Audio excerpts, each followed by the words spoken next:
today's video, I'll be talking about the United Kingdom. United Kingdom is a very fantastic country. United Kingdom is a market that any exporter should be looking at for them to be able to export their product. The fact that the country have huge demand, about $747 billion in demand, is something that should make any individual to want to consider this country.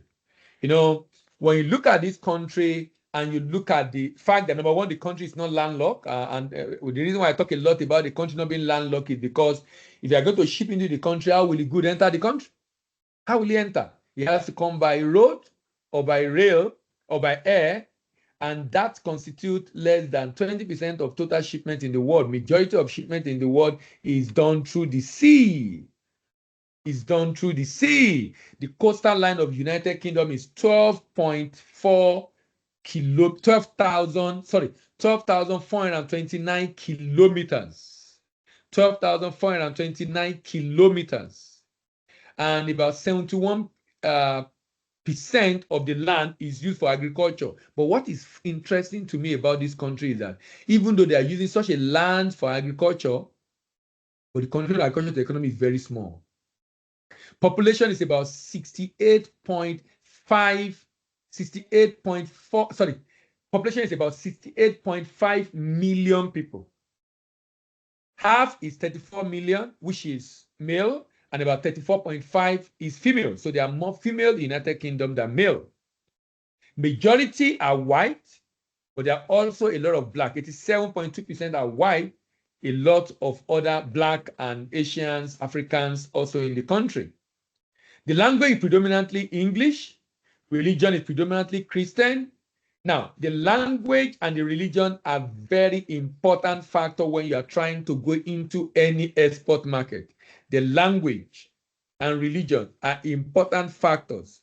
So the fact that they're predominantly Christian and language being English, meaning the labeling of your product will be in English, and you will be able to sell product that Christian will buy. If it's a predominantly Muslim country, you know there will be restriction on things that you'll be able to ship into that country. This country have aging population. Population of 0 to 14 is just about 16.7%, meaning that older people constitute over 80%. About 64% is 15 to 64 years, and about 20% of the population of United Kingdom is actually more than 65 years. This explains the reason why they need more people coming into the country. Urbanization is very important factor when you are going into a particular market. It gives you an idea of whether, if I'm entering this market, how am I going to enter this market? How am I going to enter this market?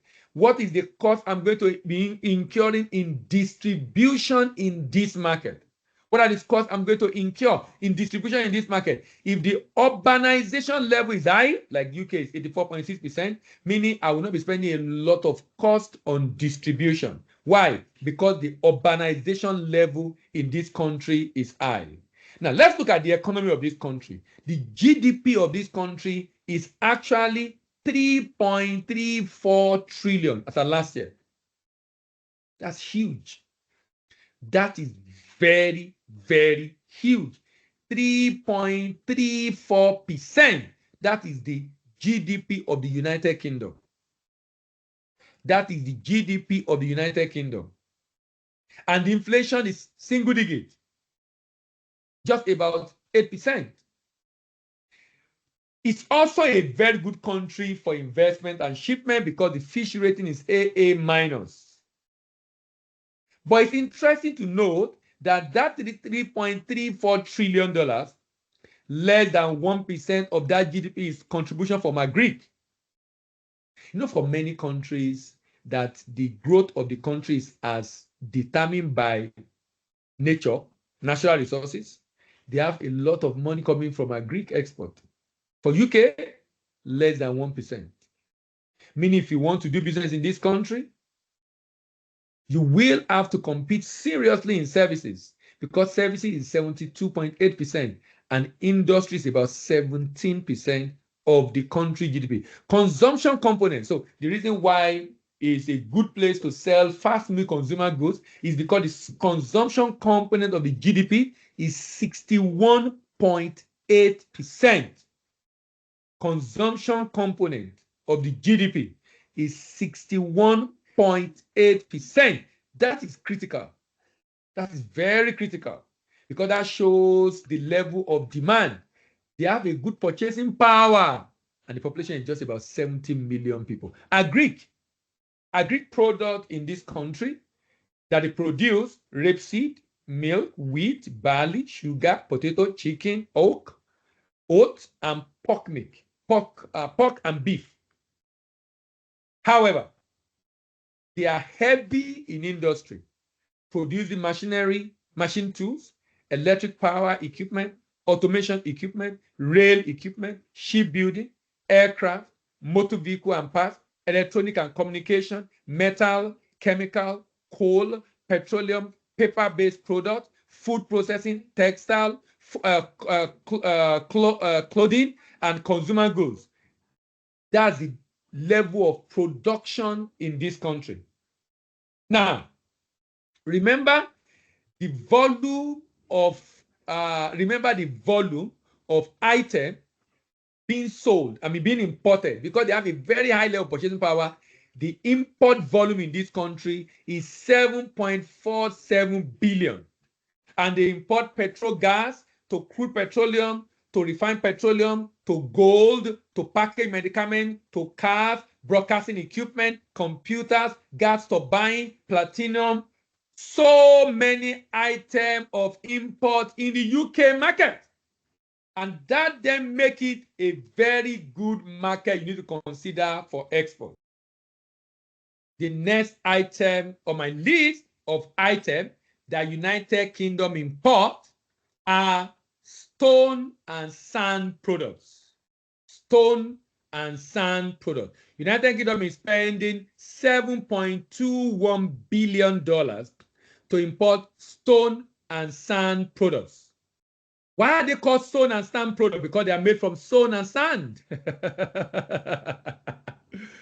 Because they are made from stone and sand. What are these stone and sand products? Ceramic, unglazed ceramic, cement articles, glass bottles, other stone articles, interior decorative glassware, safety glass, bedroom ceramic, glass fibers, ceramic bricks, glass mirrors, building stone, asbestos cement articles, other ceramic articles, ornamental ceramic, laboratory ceramic wares, porcelain tablewares, rock wool, wax slate, abrasive powder, asphalt, ceramic tablewares, milling stones, plaster articles, float glass, refractory ceramic, other glass articles, roofing tiles, insulating glass, refractory bricks. All these constitute $7.2 billion import by the United Kingdom. So we take them one by one. The largest share of the import is unglazed ceramic, and it constitutes 10.7% of the stone and sand product import, or stone and glass product import by United Kingdom. Ceramic tiles or cement articles, 8.33%. Glass bottles, 7.74%. Other stone articles, 6.08%. Interior decorative glassware, 5.88%. Safety glass, 5.81%. Bedroom ceramic, 5.4%. Glass fiber, 5.14%. Ceramic bricks, 4.27%. Glass mirrors, 4.13%.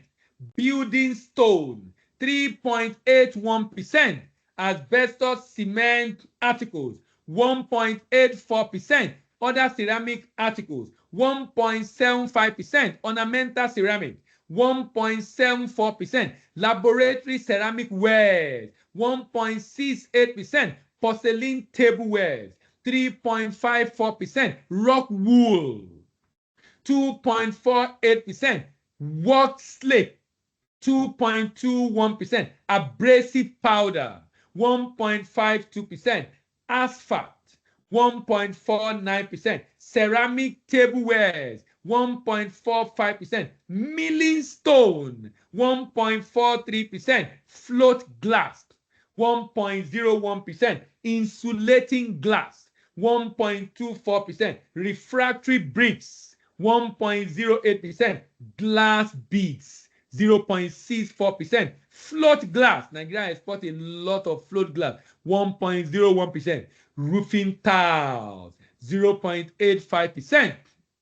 This country, United Kingdom, spent $7.21 billion to import different kinds of stone and sand products.